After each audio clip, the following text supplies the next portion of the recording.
সবাইকে, ফিরে এলাম নতুন ব্লগ নিয়ে তোমাদের সাথে শেয়ার করব বলে। দেখো আজকে মর্নিংটা এইভাবে স্টার্ট হয়েছিল। কি সুন্দর লাগছে, এই বটলটা আমার কাচের বটল ছিল, তার মধ্যেই প্ল্যানটা করে দিয়েছি।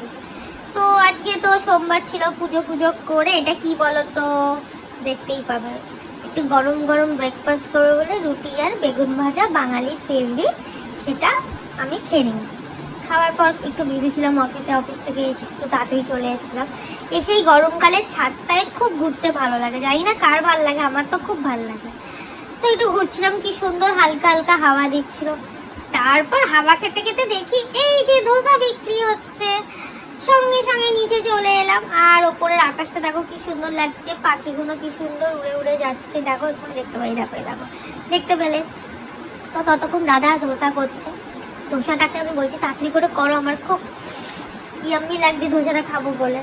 তারপর তো দাদা বলছে তাড়াতাড়ি করে করলে কি করে হবে, তাহলে তো জিনিসটা কাঁচা থাকবে। এই করতে করতে দাদার সাথে কথা বলতে বলতে দাদা বানিয়ে দেখো দিয়ে দিল।